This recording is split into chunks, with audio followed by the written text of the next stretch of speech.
Sesaat lagi kita akan mengikuti embun pagi.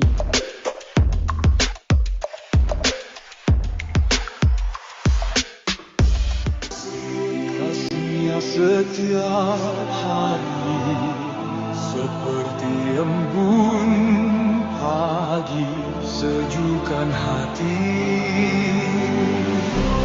Ucapkan syukur, Tuhan Yesus baik. Biar kita tabur perkataan yang baik. Tuhan sediakan kebutuhanku, Dia akan cukupkan semua yang ku perlu. Dia sembuhkan semua sakitku, berikan damai sejahtera yang lampaui akalku. Tuhan buka jalan, pimpin semua langkahku. Dia tiang awan dan tiang apiku. Ester pasal 10 ayat 1 dan 2 dan 3. Maka Raja Ahasveros mengenakan upeti atas negeri dan daerah-daerah pesisir juga. Segala perbuatannya yang hebat serta gagah dan pemberitaan yang seksama tentang kebenaran yang dikaruniakan Raja kepada Mordekai. Bukankah semuanya itu tertulis di dalam kitab sejarah raja-raja Media dan Persia? Karena Mordekai orang Yahudi itu menjadi orang kudus, orang kedua di bawah Raja Ahasveros, dan ia dihormati oleh orang Yahudi serta disukai oleh banyak sanak saudaranya, sebab ia mengikrarkan yang baik bagi bangsanya dan berbicara untuk keselamatan bagi semua orang sebangsanya. Demikian. Matius 20 ayat 1 sampai 34, demikian firman Tuhan. Adapun hal kerajaan sorga sama seperti seorang tuan rumah yang pagi-pagi benar keluar mencari pekerja-pekerja untuk kebun anggurnya. Setelah ia sepakat dengan pekerja-pekerja itu mengenai upah sedinar sehari, ia menyuruh mereka ke kebun anggurnya. Kira-kira pukul 9 pagi, ia keluar pula, dan dilihatnya ada lagi orang-orang lain menganggur di pasar. Katanya kepada mereka, "Pergi jugalah kamu ke kebun anggurku, dan apa yang pantas akan kuberikan kepadamu." Dan mereka pun pergi. Kira-kira pukul 12 dan pukul 3 petang, ia keluar pula dan melakukan sama seperti tadi. Kira-kira pukul 5 petang, ia keluar lagi dan mendapati orang-orang lain pula. Lalu katanya kepada mereka, "Mengapa kamu menganggur saja di sini sepanjang hari?" Kata mereka kepadanya, "Karena tidak ada orang yang mengupah kami." Katanya kepada mereka, "Pergi jugalah kamu ke kebun anggurku." Ketika hari malam, tuan itu berkata kepada mandornya, "Panggillah pekerja-pekerja itu dan bayarkan upah mereka, mulai dengan mereka yang masuk terakhir hingga mereka yang masuk terdahulu." Maka datanglah mereka yang mulai bekerja kira-kira pukul 5, dan mereka menerima masing-masing 1 dinar. Kemudian datanglah mereka yang masuk terdahulu. Sangkanya akan mendapat lebih banyak. Tetapi mereka pun menerima masing-masing 1 dinar juga. Ketika mereka menerimanya, mereka bersungut-sungut kepada tuan itu. Katanya, mereka yang masuk terakhir ini hanya bekerja 1 jam. Dan engkau menyamakan mereka dengan kami yang sehari suntuk bekerja berat dan menanggung panas terik matahari.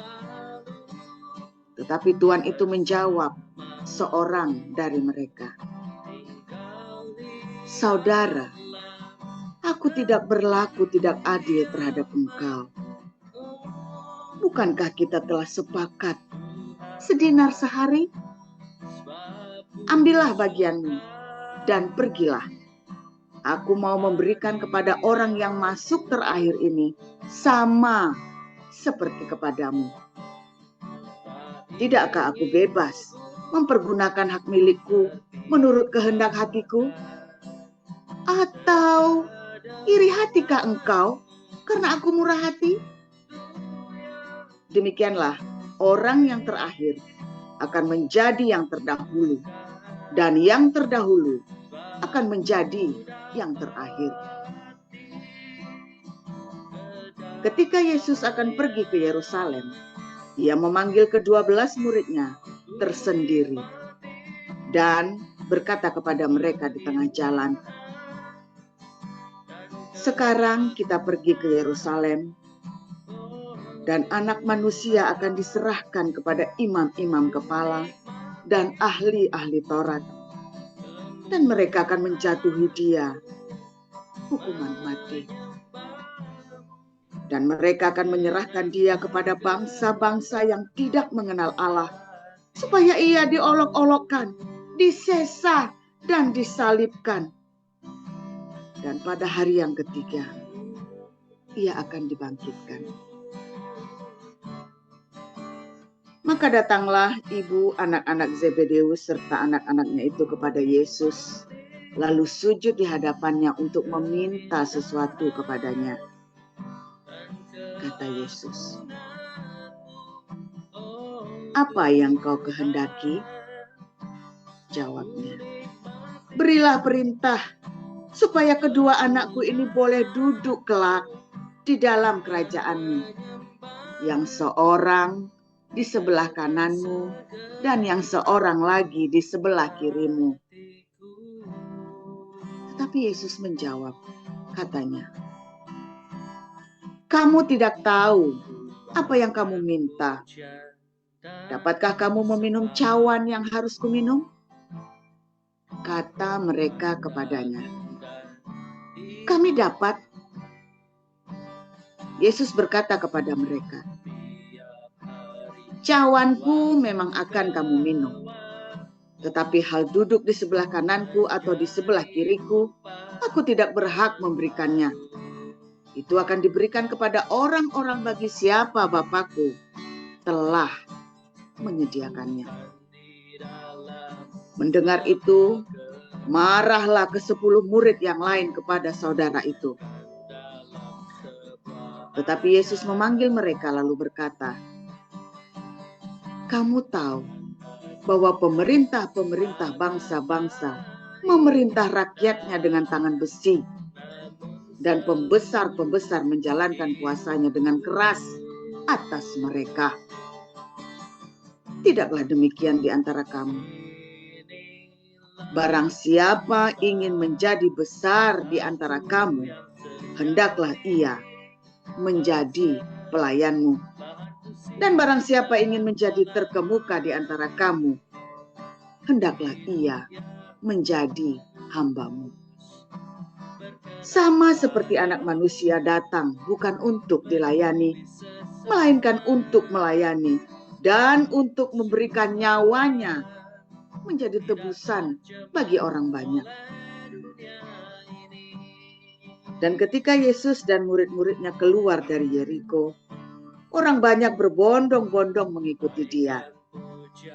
Ada 2 orang buta yang duduk di pinggir jalan mendengar bahwa Yesus lewat.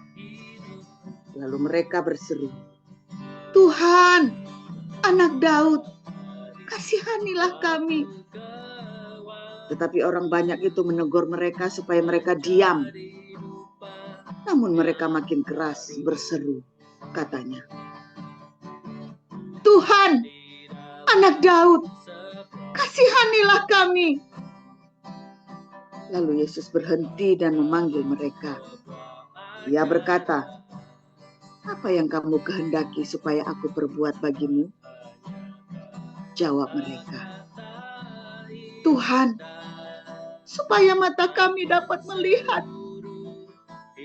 Maka tergeraklah hati Yesus oleh belas kasihan. Lalu ia menjamah mata mereka. Dan seketika itu juga mereka melihat, lalu mengikuti dia. Demikian. Jadi ya. Haleluya, luar biasa. Saya salah perhitungan tadi. Saya pikir tepat, nggak taunya tadi nggak dapat tempat ini ya. Jadi kita bablasin sekalian. Oke, mohon maaf sekalian terlambat banget. Nah, singkat, tetapi saya harap ini akan menjadi satu menjadi satu pengingat buat kita semua ya. Semua tadi kalian yang mendengar, bukan buat orang lain, tapi buat kita, Anda dan saya. Bukan buat orang lain, saudara ya. Siapapun yang mendengar ini, ingat-ingat ya. Saudara, banyak orang mengukur berkat dan keberhasilan itu dengan sebuah prestasi, pencapaian, ya. Jadi bos, jadi direktur, jadi manajer, jadi kolonel, jadi pejabat, ya kan? Dengan uang, nilai rupiah yang dikumpulkan, ya. Banyak orang menilai berkat yang namanya berkat Tuhan itu dengan segala satu parameter-parameter yang bukan dari surga.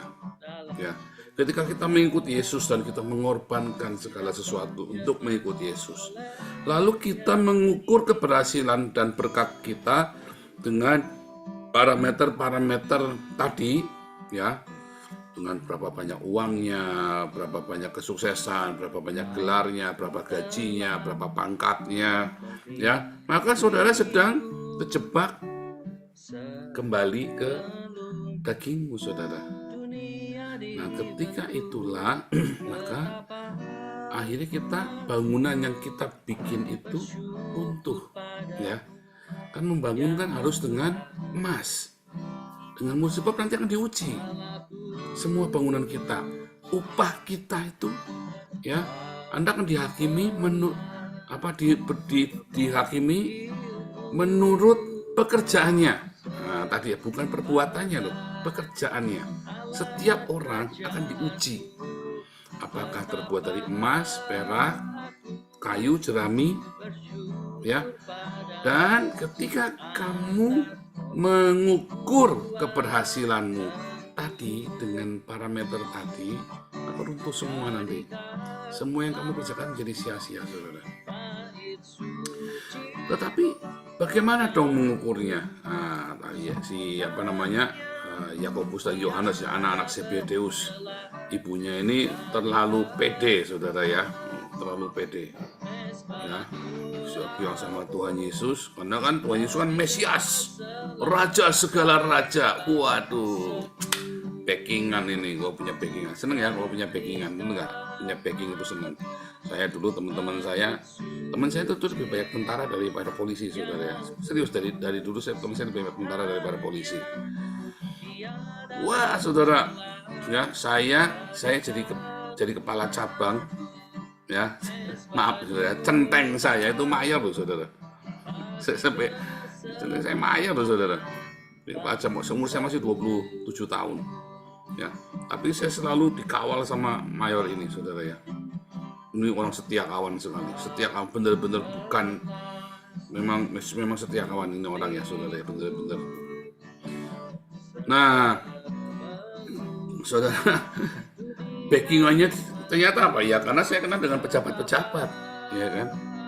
Ada cangkolannya katanya. Nah, itu dah, saudara ya. Saudara, hari ini saya nggak banyak backing, saudara. Saya nggak urusan dengan backing dulu. Saya banyak backing ini, backing itu, segala macam ya. Ya dulu kita pikir yang begitu-begitu keren ya, saudara ya. Terus saya pikir keren, aku main menteri siapa dulu ya. Dulu orang-orang pada nyalek, saya bilang, aduh salah caranya kamu, yang benar caranya Pak Enardo itu. Begitu Pak Rosita nanya, yang benar yang ini. Makanya Pak Enardo 2 kali nyalek sukses, saudara ya. Dan yang benar cara Pak Enardo, teman-teman kita yang lain itu salah semua. Saya bilang, salah kamu nggak bilang sama saya, kamu konsultasi sama saya, tak ajarin. Ya, karena saya banyak kumpulin dengan mereka dulu saya ya. Jadi mau sampai kelas apa? Ya maaf kata saudara, sampai level ini ring 1 pun saya kenal semua ya saudara ya. Nah, tetapi itu buat apa? Buat apa sih? Setelah itu buat apa pertanyaannya? Nah sebetulnya saudara ya, ketika kita bangga, bisa ini, nanti kalau ada apa-apa kita bisa cangkolannya, ada ini, ada itu. Ya semua tetap pakai duit. Kamu tidak kenal siapa-siapa pun, kamu punya duit, kamu menang saudara. Tapi balik lagi, apakah selalu pakai duit saudara? Saya suatu ketika pernah gegeran lawan saya itu orang hebat sekali di Jawa Tengah saudara ya. Ini benar-benar orang hebat. Polisi takut, semua tentara takut semua sama dia saudara. Semua bilangnya begitu katanya ya. Polisi takut, tentara takut, hakim takut sama dia, apa segala macam. Ketika pikiran sama saya ini ya saudara ya, saya puasa 40 hari 40 malam buat ngelawan dia saudara. Serius saudara ya, karena keluarga kami diacak-acak habis-habisan 40 hari 40 malam saya puasa. Ya, singkat cerita pokoknya saya menang. Ya, waktu saya depan sama dia, saya benar-benar tunjuk mukanya loh saudara. Saya tidak takut sama kamu, tunjuk mukanya saudara ya. Lalu sepupu saya kaget saudara, saya nunjuk mukanya. Terus sampai kayak pucat mukanya. Terus dia cepat-cepat pergi dari ruangan itu. Dia cepat-cepat pergi karena saya tunjuk mukanya si orang hebat ini. Saya puasa 40 hari 40 malam saudara. Saudara, 3 bulan kemudian orang ini rontok saudara. Serius, orang ini rontok. Waktu itu saya masuk penjara, saya cuma 55 hari keluar, gelar perkara semua saya menang. Ya, saya cepetan pergi. 3 bulan kemudian orang ini masuk penjara saudara. 14 tahun. Saya 55 hari, padahal ini orang hebat saudara. Yang katanya polisi takut, tentara takut, hakim takut. Begitu kita minta sama Tuhan semesta alam, backingan kita adalah Tuhan semesta alam. Saya ngomong saudara ya, saya tidak takut. Ya, siapapun backingan saya Tuhan Yesus, saya bilang begitu saudara. Oh saya benar-benar berani waktu itu ya. Saya waktu itu umur 29 tahun saudara ya. Saya bilang sama dia, saya tidak takut. Benar saudara, 3 bulan kemudian orang ini masuk penjara. Saya puasain benar-benar 40 hari 40 malam saudara. Puasanya jahat saudara ya. Puasa itu kan kita cari perkenanan Tuhan. Karena saya puasanya marah saudara, di penjara kok 55 hari. Saya nggak salah di penjara, diopok-opok ya sama polisi-polisi korup itu ya, gila itu ya. Keluarga kami hancur ya. Harta saya dilucuti semua dalam semalam, saya miskin. Dalam semalam saya miskin waktu itu ya, dalam semalam. Jadi saya marah ya, di penjara saya marah, saya puasa 40 hari 40 malam, nggak makan nggak minum beneran. Benar saudara, saya nggak makan nggak minum waktu itu.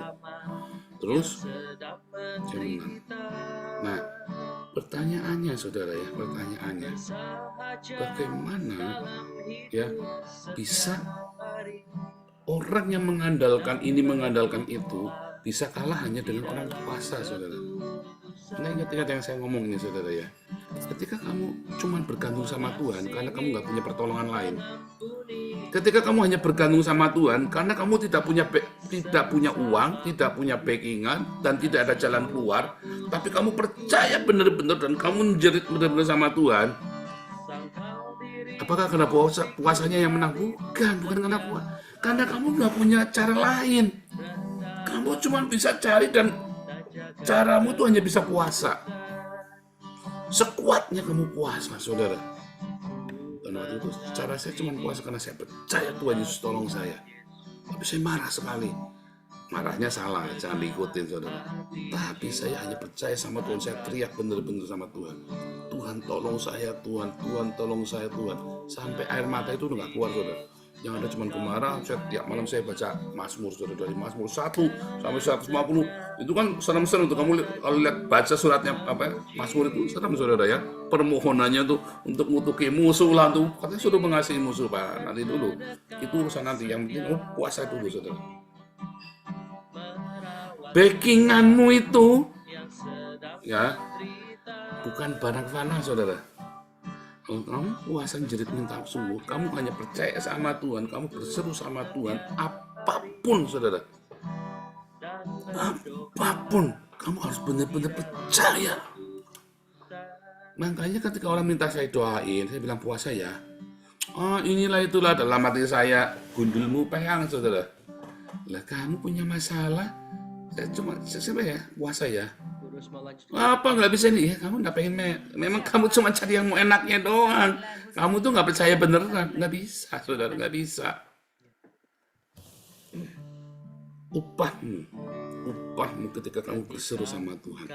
Ya, balik lagi ya, saudara ya. Tadi saya puasa, saya minta menang, saya minta musuh saya dikalahkan, ya, saudara. Salah nggak? Salah.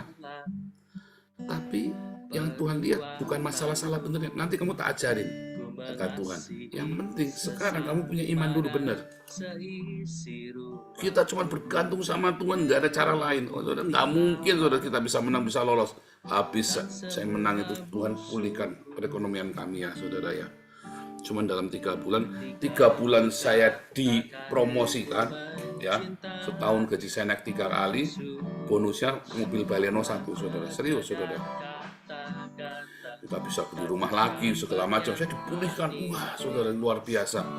3 bulan yang sama, orang ini masuk penjara 14 tahun, saudara. Ya, tapi orang kaya, jadi cuma jalanin 7 tahun. Biasa di Indonesia mah begitu, saudara ya. Nah, tapi intinya apa, saudara? Saya menang. Karena backingan saya adalah Tuhan semesta alam, apapun ya, saudara ya. Kalau kamu berseru sama Tuhan, kamu hanya percaya sama Tuhan Yesus ya, percaya yang karena udah gak ada jalan lain, kamu akan mendapatkannya. Ingat-ingat, saudara ya, upahmu itu adalah kamu akan mendapatkan semua permohonan doamu. Pak, tapi doanya salah. Nanti dulu, saudara. Yang penting kamu punya iman dulu. Kamu jangan cerita salah benar dulu, saudara. Kamu aja belum punya iman. Kamu punya iman dulu. Kamu hanya bergantung, hanya nggak ada cara lain. Kamu hanya bersama Tuhan. Makanya kamu tunjukkan dengan puasamu yang gila-gilaan, atau diakoniamu yang gila-gilaan. Karena kamu tahu kamu berseru sama Tuhan. Kamu hanya berseru, hanya berharap sama Tuhan. Kamu lakukan apa yang kamu tahu, apa yang kamu yakin bisa menggerakkan hati Tuhan. Kalau saya waktu itu belum tahu cerita diakonia, saudara. Saya tahunya puasa. Ya saya puasa supaya Tuhan digerakkan hatinya. Saya maksa, saudara. Karena itu yang saya tahu saat itu. Dan saya berharap sama Tuhan Yesus. Apapun, saudara. Siapa backingan? Backingan saya Tuhan Yesus. Ya, sambil proses berjalan, saya jatuh bangun, Tuhan dewasakan saya. Kemudian saya puasanya dengan hati yang benar. Kemudian doanya saya dengan hati yang benar. Mulut saya memberkati, musuh-musuh mulai. Akhirnya, saudara, Anda lihat komunitas ini bisa berdiri.